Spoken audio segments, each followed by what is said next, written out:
not have any opening comments, so Matt, Oh, really? take it away. Nothing? You don't have anything exciting and new to tell us today? Depends on what your questions are.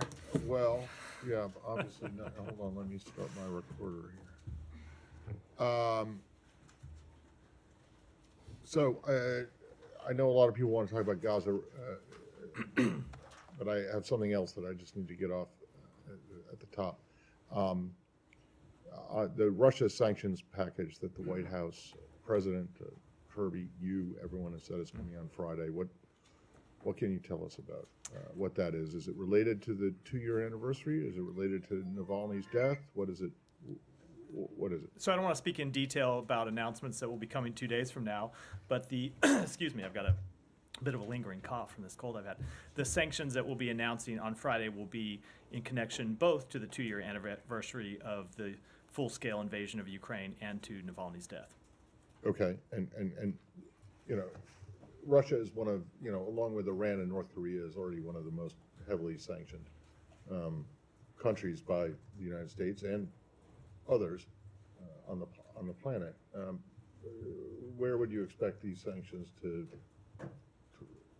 target? I don't want to preview too much of what we're going to do on Friday, but it will be a robust sanctions package. We are always looking at additional ways that we can choke off the Russian war machine, that we can deny the Russian military-industrial complex components that it needs to use to fund its war effort, as well as to hold accountable those involved in it. So without getting into too much detail, like as I said 2 days before the announcement, you should expect them to follow the general direction of our past sanctions, as well as some sanctions specifically related to the death of Alexei Navalny. Right, but when you say that it's going to be robust, I go back to a line from Spinal Tap, right? How much more robust can they be? Yeah, aren't they already pretty robust? You guys exact,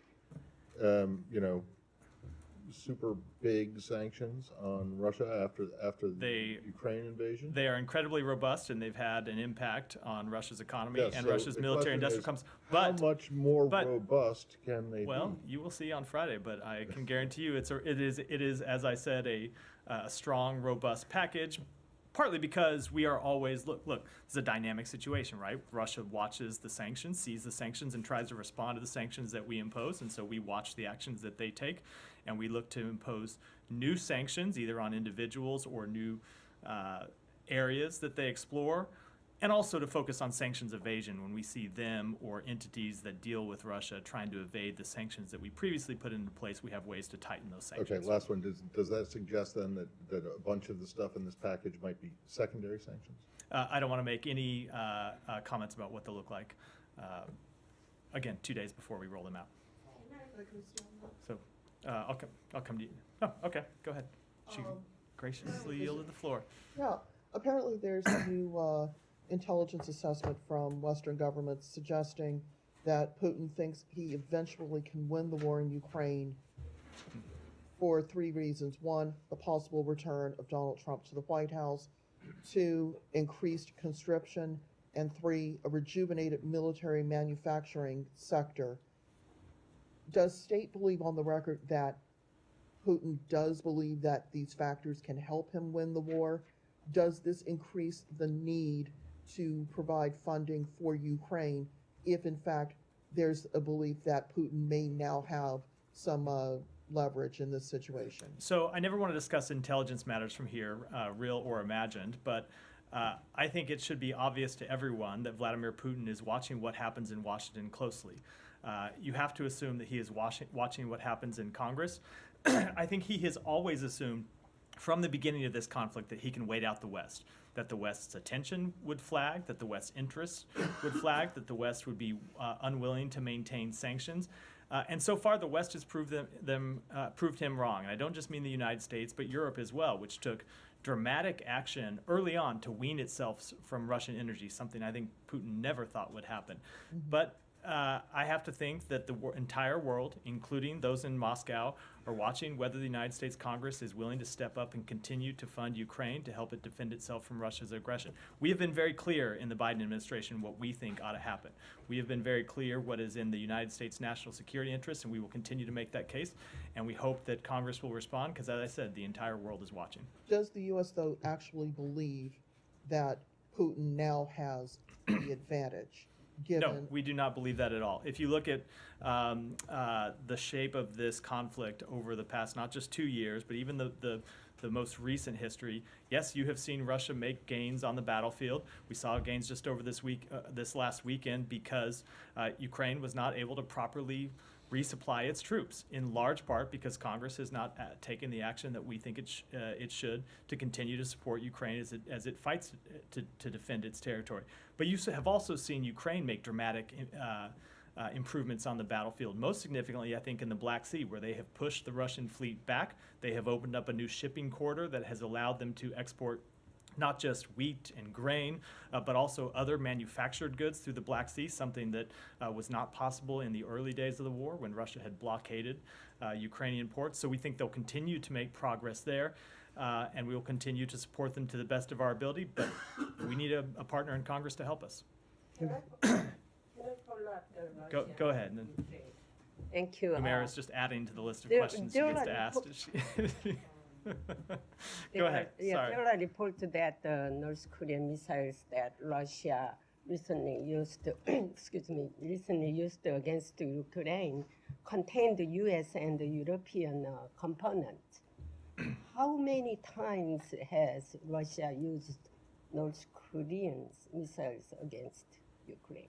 So I'm not going to speak to that in detail. We will continue to use all of our relevant tools, export controls, sanctions, interdiction, and law enforcement actions to prevent the DPRK from acquiring sensitive items and technology that it can use in its unlawful weapons of mass destruction and ballistic missile programs, and that includes preventing Russia from acquiring weapons and other sensitive items, including components from North Korea or from anywhere else.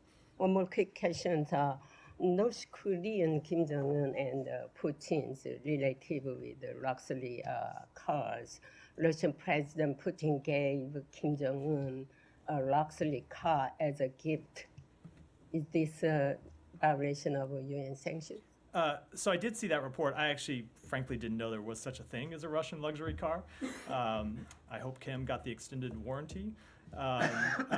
I would note that the I just look when it comes Even to if he didn't, when I it, bet he can still expect the spam cell phone call Yeah. from the warranty department. I bet that's right. I'm not sure if I were buying a luxury car, Russia would be the place I would look, even if it wasn't with respect to sanctions. But UN Security Council resolutions do require all UN member states to prohibit both the supply of transportation vehicles and the supply of luxury automobiles to the DPRK. If this is true, it would appear to be, once again, Russia violating UN Security Council resolutions that it itself supported. Humera. Thank you. Thank you, Matt. I just want to ask you Excuse me. a couple of comments that Benny Gantz just made about an hour ago. He said there were promising early signs of progress on a new deal for the hostages. I'm just wondering what's the latest that you guys are hearing and whether you're picking up the same promising early signs of progress. I don't want to discuss those discussions, those negotiations in detail, and I don't want to offer any assessments beyond what we have said previously, which is we do think that there is space to reach an agreement here. We are going to continue to stay engaged in this matter with everything that we can bring to bear on behalf of the United States to work with Israel, to work with Egypt, to work with Qatar, because we want to see the hostages released. We want to see a pause in the fighting, so that's what we'll continue to pursue. Okay, he's also saying that if no new deal were struck, the Israeli military would keep fighting in Gaza even into the Muslim holy month of Ramadan. I'm just wondering if that would be something the United States would be supporting. So I think I got a version of this question yesterday. I don't have anything new to add. We want to see a deal struck. Right. So I'm not going to get into what might happen if we don't get an agreement, but we want to see an agreement reached. We want to see it reached as soon as possible. That would include, of course, before Ramadan. It could be even earlier than that. So that's what we're going to continue to pursue. Right. But I think you guys have made it a bit of a red line. I mean, if I guess one can call it that. The need for a humanitarian plan on top of obviously a military strategy before Israel goes into Rafah. So I think what I'm trying to get at is whether fighting continuing in Ramadan, Israeli offensive starting or continuing into Ramadan, whether that's a similar red line or not. I just don't want to speak to where we'll be in 2 weeks because I think it's impossible to say. We want to see a hostage agreement that secures a temporary ceasefire where we can get the hostages out and get humanitarian assistance in. Ultimately, we want to see a durable resolution of this conflict, and we want to see it as soon as possible. With respect to where we'll be in 2 weeks, I just don't want to speak beyond. I don't want to speak to that in detail. Okay, I have a few quick ones on UNRWA. I'll be quick. And take your time. You got interrupted a few times, so go ahead and cite attempting to interrupt you again. And now I interrupted you. Sorry. Go ahead. Go ahead, Humaira. Have you asked other UN agencies, like your funding is stopped for now, and you know there's legislation that has not yet passed within supplemental that might bar you completely from resuming that funding, but that legislation is not on the House floor yet. So I guess I'm wondering what you guys are doing in the meantime. Have you asked other UN agencies to pick up the slack? And exactly what did you ask them to do? Like, are there UNRWA workers on the ground right now actually working for other UN agencies who are doing the distribution of aid? We have been in conversations both with the United Nations and with other countries around the world about how to make sure that the important work that UNRWA does is not interrupted. We want to ensure that humanitarian assistance continues to flow to the Palestinian people. Right now, UNRWA is the key facilitator of humanitarian assistance in Gaza, and we don't want to see that humanitarian assistance disrupted in any way. At the same time, we are obviously cognizant of the draft legislation and the provision that it contains.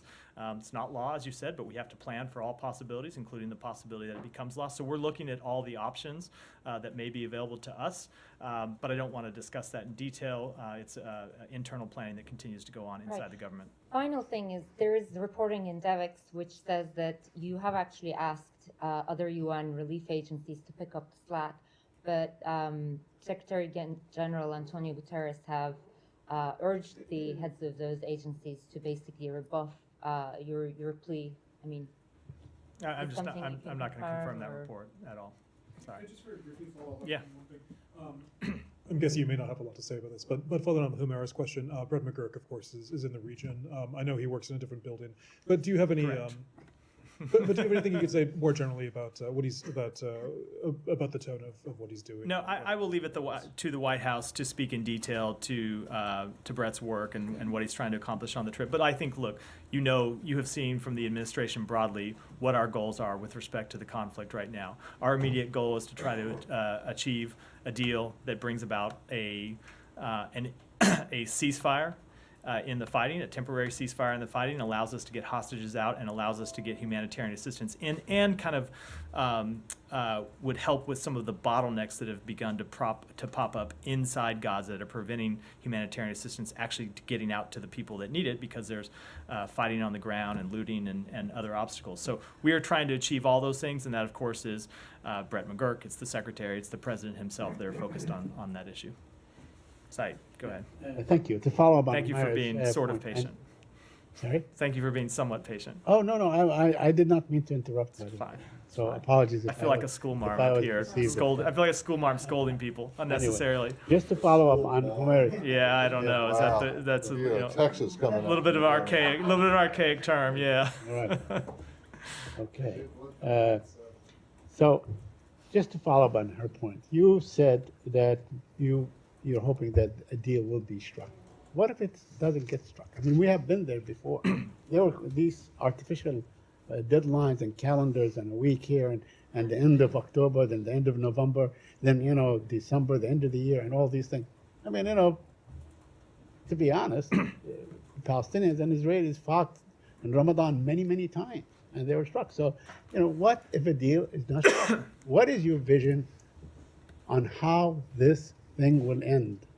So I'm not going to deal with a hypothetical, as I think you know. I will tell you, though, I think it's a fair question about where we want to see this conflict go. In the short term, we want to see, as I said in response to several other questions, a temporary ceasefire that allows us to get the hostages out, bring more humanitarian assistance in. But we have also been very clear, and if you've looked at the Secretary's many public comments on this, he's been not just clear but quite detailed in what we want to see in the long term. And what we want to see in the long term is a durable agreement that brings about peace and security for both Israel and Palestinians through the establishment of an independent Palestinian state with real security guarantees for Israel further integrated into the region. That is our long-term vision, and that is what the Secretary has been focused on through his diplomatic engagements in the region, and it is what we will continue to pursue. Now, the first step in that is getting an agreement to get the hostages out while we work on this longer-term plan for the region.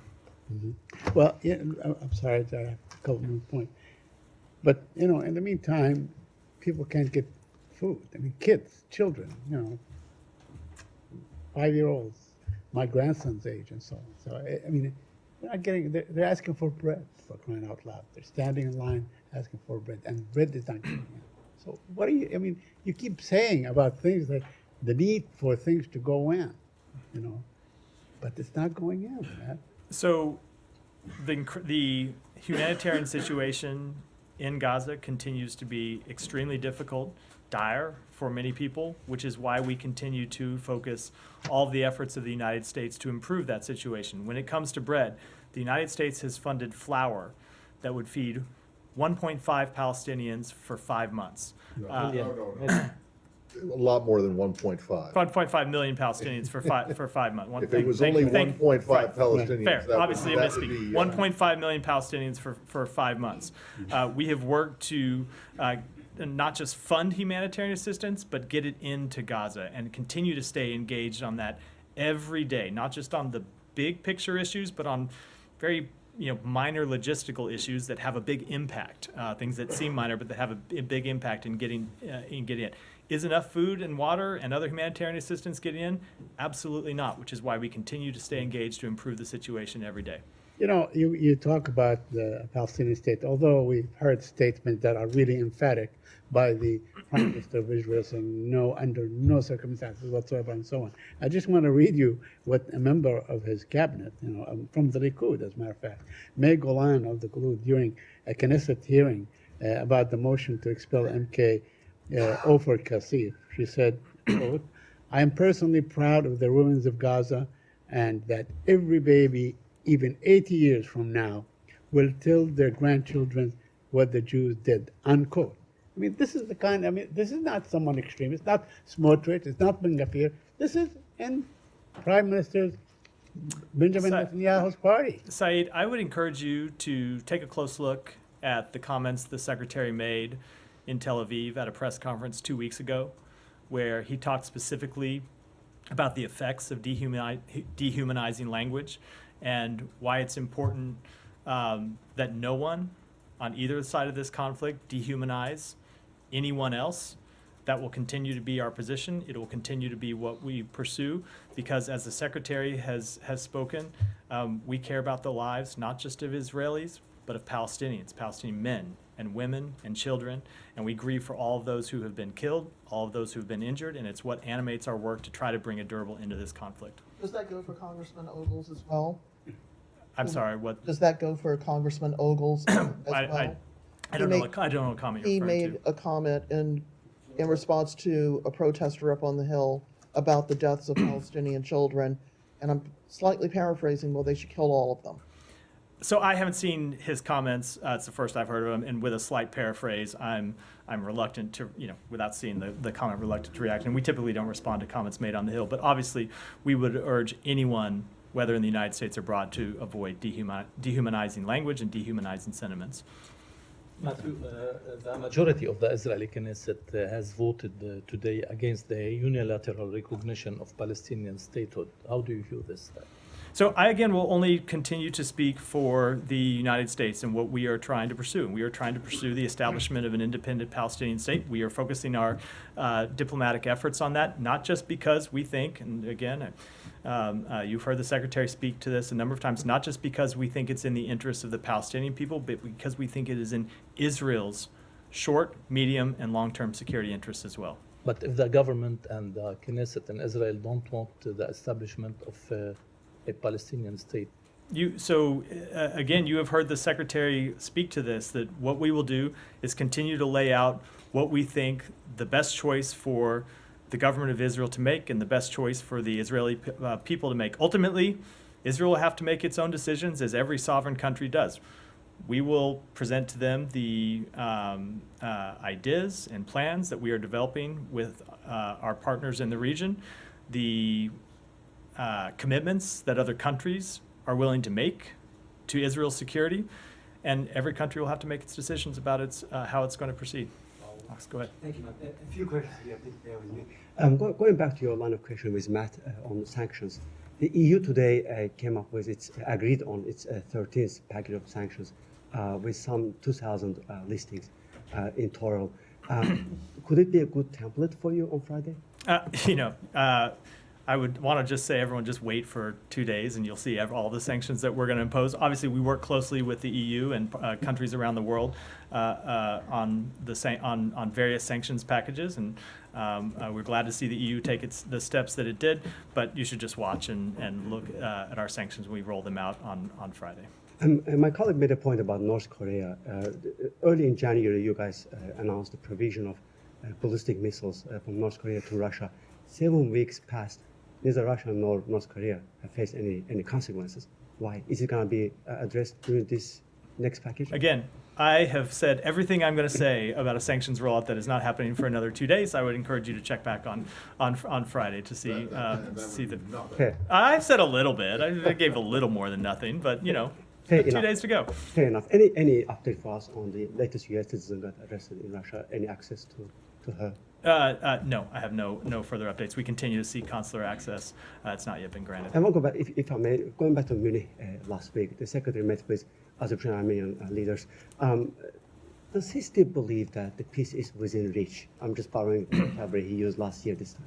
He still does believe that peace is within reach, and he discussed that with the leader of directly with the leaders of both of those countries, and encouraged them to work together to bridge what ultimately are just a remaining few issues, and we will continue to encourage those countries to reach a peace agreement. I know that the two leaders met bilaterally in Munich, and so we will continue to offer the assistance and the support of the United States in reaching an agreement.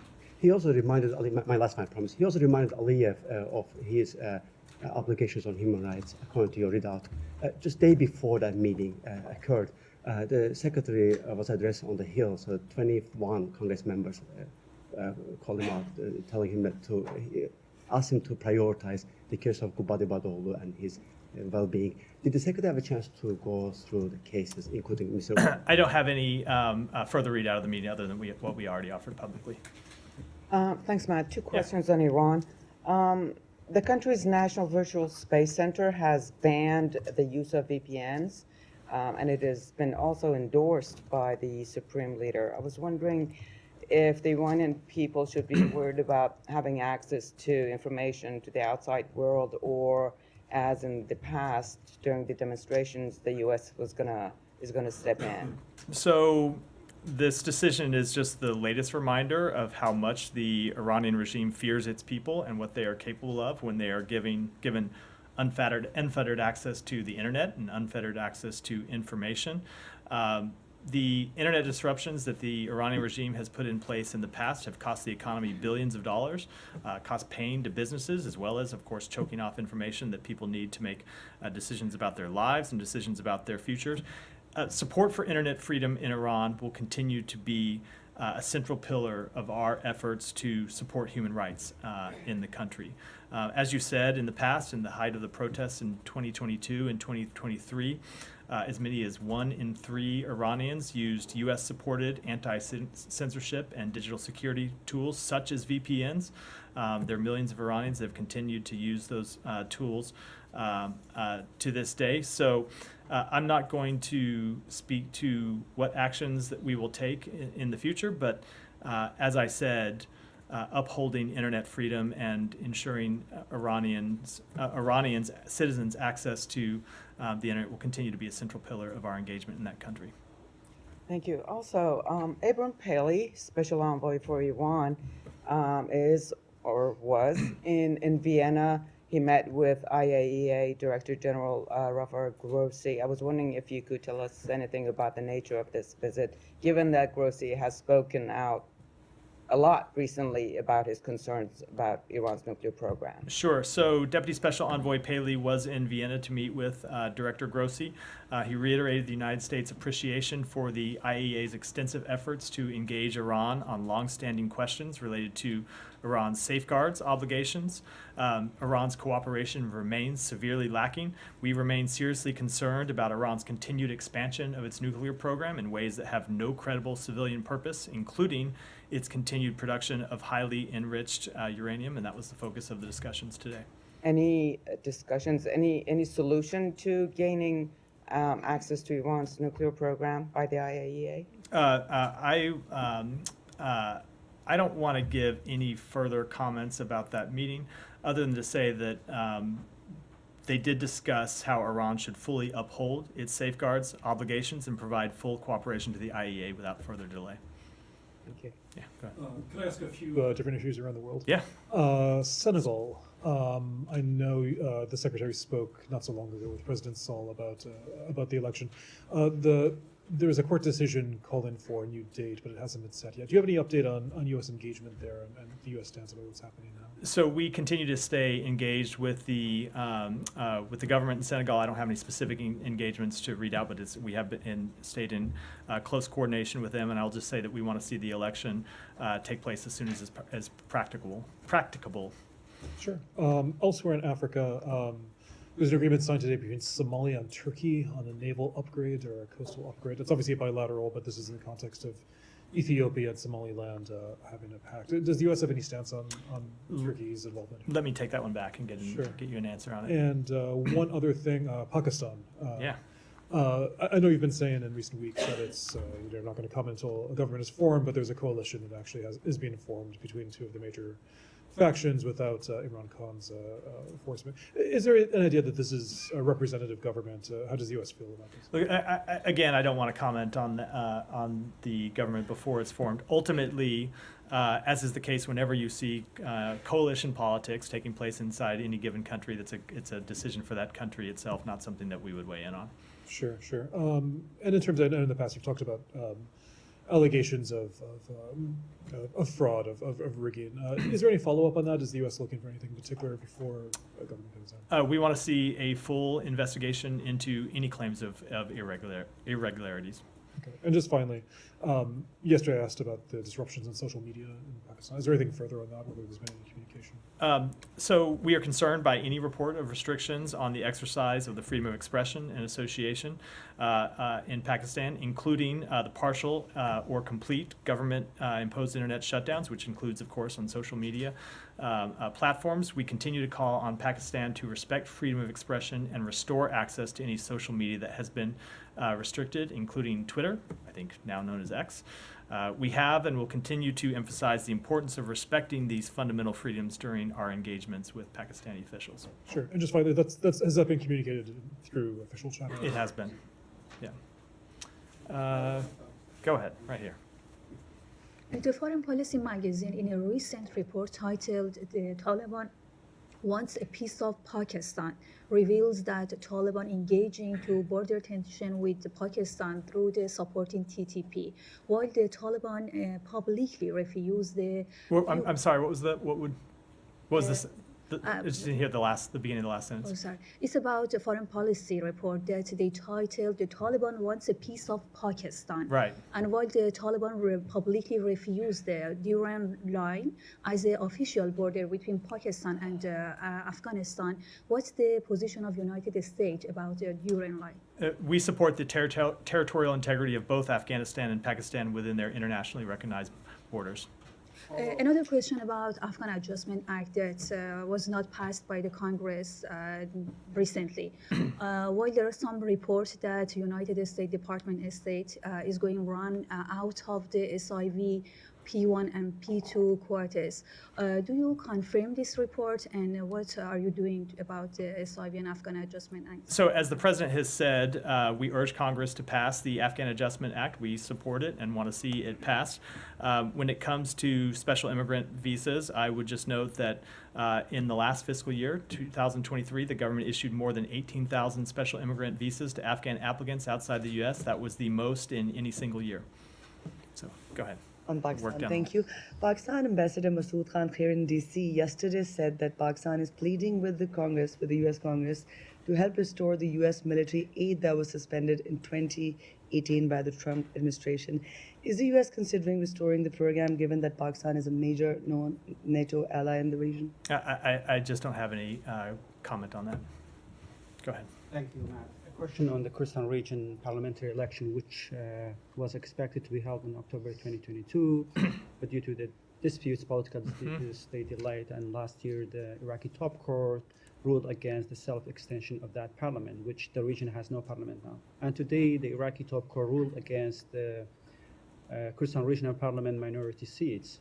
Any reaction and comment on that? And have you ever engaged with Erbil and Baghdad on that issue? So we have seen the reports that the court issued rulings today related to the Iraqi Kurdistan parliament elections and other issues concerning relations between the Kurdistan regional government and the Iraqi federal government. We are still reviewing the full scope of the decision. As a matter of longstanding U.S. policy, we support holding parliamentary elections in the Iraqi Kurdistan region at the earliest opportunity. And as we do everywhere, we encourage those elections to be free, fair, and transparent. And one more question on Iraq. We know the situation in Iraq has been cooled down, and the militia group is not attacking you as they did before. And today, the U.S. ambassador met with the Iraqi prime minister, and they discussed the upcoming visit of the Iraqi prime minister. They discussed what? The upcoming visit of the Iraqi prime minister to Washington. So my question is that, are you done with the response to those groups who were responsible for killing 3 U.S. service members and injuring 40 others? I am not going to preview or rule out any potential steps from this podium. So, and what's your general assessment about the current situation? Do you think that these groups are taking their words when they say that we are not going to attack the U.S. forces? I don't want to offer any assessment or speak for any of these groups. I will say on behalf of the United States, we have made very clear, not just with our words, but with our actions, that we are prepared to defend U.S. forces and U.S. interests in Iraq and in the region, and we are prepared to hold accountable anyone who attacks U.S. forces, and I think I'll leave it at that. Go ahead. Thanks, Barbara Miller, ABC Australia. The Australian Parliament recently passed a motion calling for the Assange matter to be brought to a close and for him to be allowed to return home. What's your response to that motion? So I spoke about Julian Assange extensively from this podium yesterday, and I don't think I have anything to add to that matter. It is an ongoing legal matter and an extradition matter, and beyond what I said yesterday, I think I don't want to comment in any more detail. Go ahead, back. Yeah. Good afternoon, Matthew. Good to see you. 2 questions, one on Ukraine, one on Haiti. And Ukraine, the Knights of Columbus, they're an organization that has provided millions of dollars in aid to Ukraine, helping people there during this very terrible time. How would you describe the impact of groups like the Knights of Columbus? So look, we support any organization that wants to deliver aid to people in Ukraine or anywhere in the world who are in need of it. And then on Haiti, where, of course, we all know there's been terrible violence. The other day, Catholic Bishop Pierre-Andre Dumas was hurt in an explosion at a house. He's in a stable condition, reportedly. Recently, 6 Haitian religious sisters were recently abducted and then released. What's the State Department's reaction to those incidents? So I will just say generally we continue to be very concerned about the ongoing violence in Haiti, and it's why we continue to focus on the launch of a multinational security force to help with the situation on the ground in Haiti, and that Secretary Blinken will in fact be engaging with counterparts at the G20 about the deployment of such a mission today and tomorrow while he's in Brazil. Just very briefly follow up. Yeah. Do you have anything to say about the indictment over Jovenel's killing? I do not. Go ahead, back. Yeah. Yeah, go ahead. Thank you so much. On U.S. and Brazil, what is the evaluation of the meeting this morning in Brasilia between Secretary Blinken and President Lula? So we put out a readout about that meeting, and I will say that they discussed a number of issues, including the work through the G20 to help alleviate poverty and combat climate change. They talked about regional issues, including the work that Brazil has done to try and de-escalate tensions between Venezuela and Guyana. Talked about Brazil's support for democracy in South America, including in Venezuela. And then they talked about bilateral issues between the United States and Brazil, as well as issues around the world, such as the war in Ukraine and the conflict between Israel and Hamas. A follow-up, yesterday on this podium, it was said that the United States does not agree with what President Lula said last weekend on Gaza.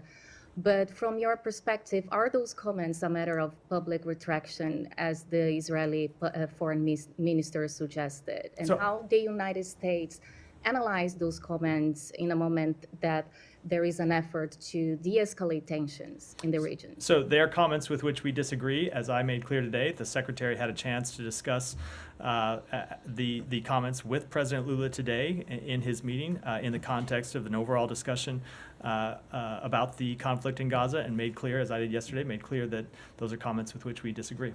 And the G20, is it possible to highlight the priorities from the U.S., the summit ministers of summits? Well, as I said, and you will see comments from the Secretary, and he's going to have a press conference tomorrow before he leaves the G20. So I don't want to get ahead of too far of his comments, but we will be focused on fighting poverty, addressing climate changes, and other issues that President Lula has put on the agenda for this meeting of the G20. Go ahead. Thanks, Matthew. A few questions. When will the draft U.S. resolution calling for a temporary ceasefire be put forth before and voted on by the Security Council? I don't want to put a timetable on it. It's something that we continue to discuss with partners on the Council. And the administration supports Israel's goal to annihilate Hamas, yet the support does not seem unconditional, as the administration opposes any further Israeli military operation in Rafah. How do you square the two? If Israel's goal of annihilating Hamas requires going into Rafah, why would that not be supported by the U.S.? We support Israel's goal to defeat Hamas and to ensure that the terrorist attacks of October 7th can never be repeated. But we have always said that the campaign that Israel's carrying out needs to be carried out in a way that puts civilian protections first. And so we don't see any tension between those two. And that's why we have said that before Israel conducts a full-scale military campaign against the Hamas battalions that remain in Rafah, that it needs to have that kind of civilian protection plan. And finally, does the State Department have any reaction to the rise in cyber operations by China? Has the administration taken any actions to hold the CCP accountable for targeting the U.S. infrastructure with malware recently? We have long made clear that we oppose any cyber actions in that regard by both the PRC and others. And if you look, there is a long history of us taking action to impose consequences when we see them. Go ahead. Thank you. Yeah, go ahead, Shannon. Thank you. And I think we'll wrap there. As Russia's treatment of dual citizens has become a more visible problem, has the State Department taken any steps to push Russia to change its policy and allow regular consular access to American dual citizens beyond just asking for access to those already in detention? Oh, we have pressed it at a number of levels. Both, you've seen the Secretary raise this in direct conversations in the past. We didn't have a lot of regular engagements with the Russian government now, but our embassy continues to raise it on a regular basis.